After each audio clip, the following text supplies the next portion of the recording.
നല്ലൊരു പെരുമഴയത്ത് അമ്മായിൻ്റെ പേരക്കുട്ടീൻ്റെ കല്യാണം കൂടി വിശേഷങ്ങളാണ് കേട്ടോ ഇന്ന്. ഇവിടെ കല്യാണ ചെക്കൻ്റെ വണ്ടീൻ്റെ അടുത്ത് നിന്ന് ഫോട്ടോസ് എടുക്കുന്ന തിരക്കിലാണ് മിന്നൂസും മിനും. അമ്മായിൻ്റെ മോളെ കല്യാണമാണ്. സലാഹ് എന്നാണ് ബ്രൈഡിൻ്റെ പേര്. ഈ ഒരു വണ്ടിയിൽ വന്ന് ഇറങ്ങണ എൻ്റെ മൂത്താപ്പൻ്റെ ഫാമിലിയാണ് കേട്ടോ. ഫുഡായി എന്ന് അറിഞ്ഞപ്പോൾ നമ്മൾ പിന്നെ ഫുഡ് കഴിക്കാൻ വേണ്ടി പോയിട്ടുണ്ടായിരുന്നു.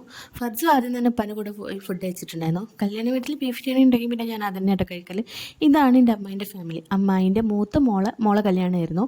ഈ പാട്ടാണ് കുട്ടി മൈലാഞ്ചി എന്ന് പറയുന്ന റിയാലിറ്റി ഷോയിൽ ഫെയിമാണ്. അമ്മായിൻ്റെ ഹസ്ബൻഡിൻ്റെ സ്റ്റുഡൻ്റാണ്. അപ്പം അങ്ങനെ വന്നതാണ് കേട്ടോ. നമ്മൾ വലിയൊരു ഫാമിലിയാണ്. അപ്പോൾ എല്ലാവരും കൂടി പെണ്ണിൻ്റെ ചെക്കൻ്റെ കൂടെ വന്നിട്ട് വലിയൊരു ഫാമിലി ഫോട്ടോ എടുക്കണ തിരക്കിലേക്കാണ് ഹനാൻഷി ഫാമിലി ഒരിടത്തേക്ക് വന്നിട്ടുണ്ടായിരുന്നു കേട്ടോ.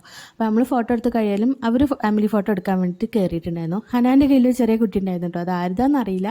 ആരോ ഫോട്ടോ എടുക്കാൻ വേണ്ടി കൊടുത്ത് പിന്നെ ആ കുട്ടീനെയും കൊണ്ട് ഫോട്ടോ എടുക്കാൻ കയറിയതാണ് കേട്ടോ. അവർ ഫോട്ടോ എടുത്ത് കഴിയില്ല, എല്ലാവരും കൂടി ഓലെ ചുറ്റും കൂടിയിട്ടുണ്ടായിരുന്നു ഫോട്ടോ എടുക്കാനും സെൽഫി എടുക്കാനൊക്കെ വേണ്ടിയിട്ട്. ഒരു 2 മണിയൊക്കെ കഴിഞ്ഞപ്പോൾ പെണ്ണും ചെക്കനും ഇറങ്ങിയിട്ടുണ്ടായിരുന്നു. അതോടുകൂടി ഓഡിറ്റോറിയത്തിൽ വലിയൊരു തിരക്കൊക്കെ ഒഴിഞ്ഞു.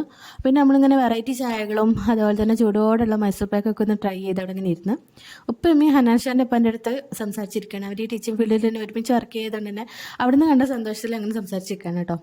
പിന്നെ നമ്മൾ ചെക്കൻ്റെ വീട്ടിലേക്ക് പോകലാണ്. നമ്മൾ വണ്ടി സർവീസിനെടുത്തോണ്ട് നമ്മൾ താത്തൻ്റെ വണ്ടിയിലാട്ടോ പോയിട്ടുണ്ടായിരുന്നത്.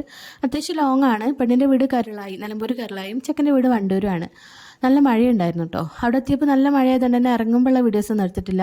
അവിടെ നിന്ന് എല്ലാവരും ഒരു ഐസ്ക്രീമൊക്കെ കഴിച്ച് പെണ്ണ് ഡ്രസ്സൊക്കെ ചേഞ്ച് ചെയ്ത് ഇനി അവരെ പരിപാടി നടക്കുന്ന ഓഡിറ്റോറിയത്തിലേക്ക് പോയിക്കൊണ്ടിരിക്കാം കേട്ടോ. അപ്പോൾ ഇറങ്ങുമ്പോൾ അത്യാവശ്യം മഴയൊക്കെ ഉള്ളതുകൊണ്ട് തന്നെ കുടയൊക്കെ ചൂടിയിട്ടാണ് വണ്ടിക്ക് പോകുന്നത്. ഇവിടെ നിന്ന് ഒരു 5-10 മിനിറ്റ് ദൂരമുള്ളൂ കേട്ടോ അവരുടെ പരിപാടി നടക്കുന്ന ഓഡിറ്റോറിയത്തിലേക്ക്. അപ്പോൾ പിന്നെ നമ്മളവിടെ എത്തി നേരെ തന്നെ വെൽക്കം ഡ്രിങ്ക് ഒക്കെ കുടിച്ചിട്ട് പിന്നെ ഫുഡ് കഴിക്കാൻ വേണ്ടി പോയിട്ടുണ്ടായിരുന്നു.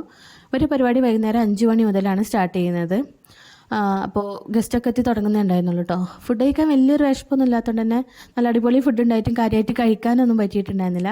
അപ്പോൾ ചെറിയ രീതിയിലൊക്കെ ഫുഡ് കഴിച്ച് നമ്മൾ വീണ്ടും ഹാളിലേക്ക് തന്നെ വന്നിരുന്നു. ഞാൻ പറഞ്ഞല്ലോ ഗസ്റ്റൊക്കെ എത്തി തുടങ്ങുന്നുള്ളൂ, അതുകൊണ്ട് ഓഡിറ്റോറിയത്തെ അധികം ഫില്ലായിട്ടില്ല കേട്ടോ. അങ്ങനെ തന്നെ കുറച്ച് നേരമൊക്കെ അവിടെ ഇരുന്നു. ഫർദ് ഇത് അവിടെ ജീരകമിഠായി ഗ്ലാസ്സിൽ മുറുക്കിയിട്ട് അത് വെറുതെ കഴിച്ചുകൊണ്ടിരിക്കുകയാണ് കേട്ടോ. അങ്ങനെ കുറച്ച് നേരം എല്ലാവരും കൂടെ അവിടെ കൂടിയിരുന്ന് പിന്നെ ചെക്കനോട് പെണ്ണോടൊക്കെ യാത്ര പറഞ്ഞ് നമ്മൾ അവിടെ നിന്ന് ഇറങ്ങിയിട്ടുണ്ടായിരുന്നു കേട്ടോ.